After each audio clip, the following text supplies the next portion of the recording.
Vamos lá, hoje a gente vai mergulhar de cabeça em uma das histórias mais fascinantes que já aconteceram, a Reforma Protestante.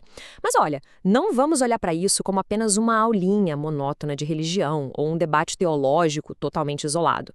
A ideia aqui, nessa análise, é entender a reforma como um verdadeiro efeito dominó, literalmente uma única faísca inicial que causou uma explosão de rebeliões ideológicas, sociais e até políticas.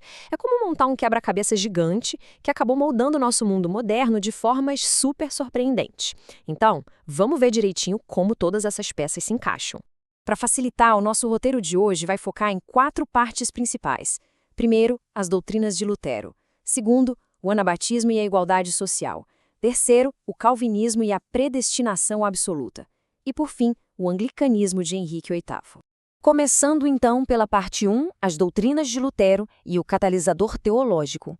Bom, a nossa história ganha forma lá na Alemanha em 1530.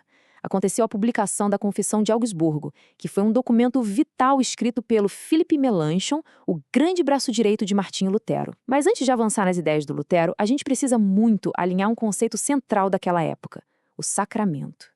Basicamente, os sacramentos são aqueles rituais, aquelas ações consideradas sagradas que confirmam a graça de Deus. Na tradição católica da época, existiam vários, só que Lutero chegou propondo uma simplificação radical de tudo isso. Ele queria manter apenas 2, o batismo e a Eucaristia. E veja bem, essa mudança aparentemente simples alterou profundamente o jeito que a fé era praticada no dia a dia. E as coisas não pararam por aí de jeito nenhum. A ruptura foi total. O Lutero trouxe doutrinas que batiam de frente com o catolicismo tradicional.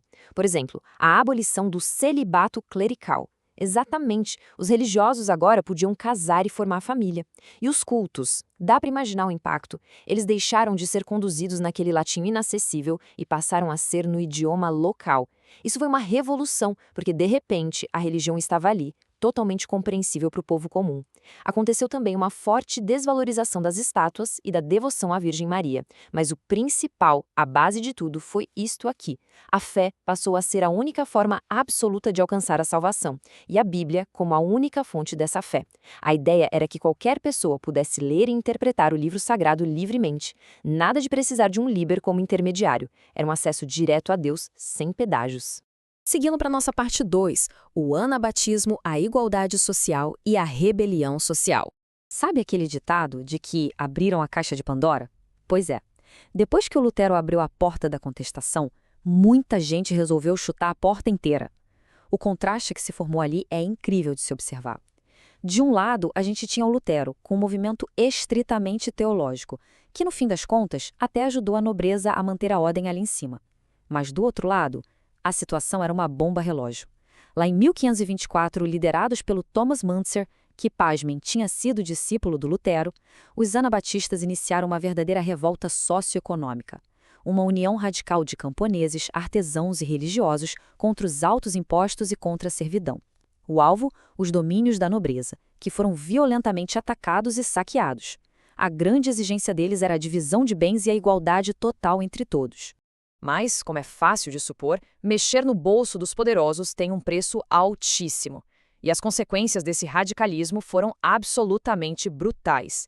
Essa gravura de 1685 do John Luiken retrata bem a realidade dura e sombria da época. Uma mulher, adepta do arabatismo, sendo queimada na fogueira como punição por heresia no território que hoje seria a Holanda. Por ousarem ameaçar os privilégios dos mais ricos, os anabatistas foram violentamente massacrados pelos exércitos dos nobres. E aqui vai um detalhe chocante. O próprio Martinho Lutero foi contra o movimento e apoiou abertamente essa repressão. No final, o Müntzer e os outros líderes acabaram capturados, torturados e executados. É um lembrete fortíssimo de como essa tentativa de rebelião social foi esmagada sem piedade pelas forças que estavam no poder. Agora vamos para a parte 3, o calvinismo, a predestinação absoluta e a ideologia econômica. Bom, depois de todo esse banho de sangue na Alemanha, o nosso efeito dominó continuou sem freio. A reforma cruzou fronteiras e chegou com tudo na França e na Suíça. Se a gente der uma olhada neste impressionante monumento dos reformadores em Genebra, dá para ver quem assumiu a linha de frente.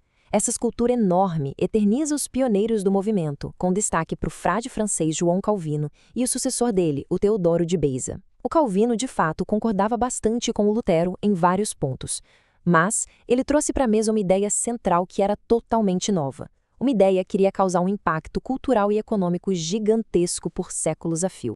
Essa tal grande ideia é o que se chama de predestinação absoluta. Funciona assim. Na visão do Calvino, Deus, em sua sabedoria soberana, já tinha escolhido, desde antes do tempo, quais indivíduos seriam salvos e quais não seriam.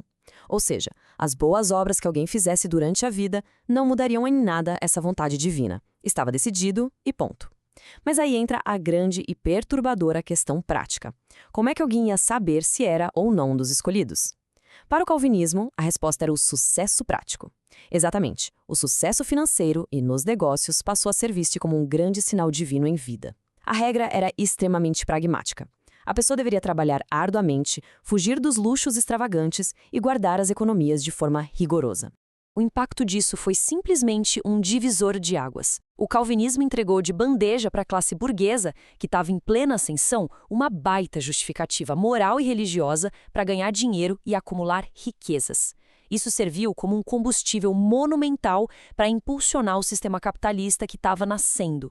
Não é por acaso que o calvinismo ganhou tanta força, tanta atração, justamente nas regiões onde a burguesia já crescia rapidamente, como nos Países Baixos, na Inglaterra e, um tempinho depois, lá nas colônias da América do Norte, levado por aqueles fiéis que nós conhecemos bem nos livros de história como os famosos puritanos. Vamos à nossa parte 4, o anglicanismo de Henrique VIII e a fratura política. A nossa jornada agora atravessa o Canal da Mancha e aterrissa na Inglaterra no ano de 1527. E aqui o cenário muda completamente de tom. Se até agora a gente observou revoltas motivadas por questões teológicas, sociais ou econômicas, aqui a fratura foi puramente impulsionada pelo jogo político, pelo controle de terras e, pasmem, pelos desejos pessoais de um monarca. O protagonista desse capítulo é o rei Henrique VIII. Dá para sentir a tensão da época observando a oposição que o rei e a dama de sua corte, Ana Bolena, enfrentavam. O rei queria desesperadamente anular o casamento dele com a Catarina de Aragão para poder se casar com a Ana. O grande obstáculo, o casamento era um sacramento católico inquebrável. E o Papa Clemente VII deu um sonoro e categórico não ao pedido de anulação. E quando um rei extremamente poderoso escuta um não, bom, a gente já pode imaginar a escalada do conflito. Acompanhando passo a passo, temos o primeiro passo. O rei manifesta o forte desejo de separação. O segundo passo consolida a confusão. O Papa bate o pé e nega o pedido firmemente. Aí chegamos no ponto de ruptura total no terceiro passo. O Henrique VIII simplesmente rompe de forma oficial com a Igreja Católica, confisca todas as riquezas e vastas terras da Igreja na Inglaterra e dissolve os mosteiros. O golpe de mestre absoluto vem logo no quarto passo, em 1534, com a assinatura do famoso Ato de Supremacia. Por meio desse documento, o próprio rei se autoproclamou chefe supremo da religião que acabara de inventar, a Igreja Anglicana. E é muito importante notar a sacada política por trás dessa nova igreja anglicana. Ela foi desenhada perfeitamente sob medida como uma mescla cuidadosa de elementos católicos de um lado e protestantes do outro. O celibato tornou-se opcional para os padres, as missas começaram a ser celebradas em inglês, o batismo e a Eucaristia foram mantidos intocados e a controversa venda de indulgências foi condenada. Só que a verdadeira força que fez essa igreja ser abraçada tão rápido foi o fator econômico. A aristocracia inglesa adorou a novidade porque pôde abocanhar as antigas terras da Igreja Católica. Foi um baita negócio para a expansão de propriedades, enquanto o rei, por outro lado, conseguiu centralizar de forma absoluta o poder político nas próprias mãos. Uma verdadeira jogada de mestre.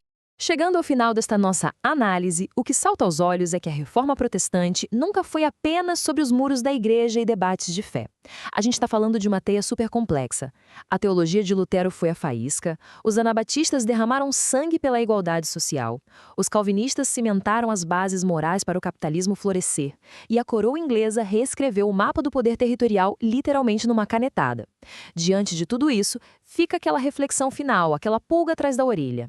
Como toda essa mistura incrível e intrincada de política, poder econômico e convicções ideológicas lá do passado continua refletindo as profundas disputas e fraturas que moldam as sociedades modernas. A história final tem essa mania fascinante de continuar ecoando no nosso presente. Muito obrigado por acompanhar esta análise.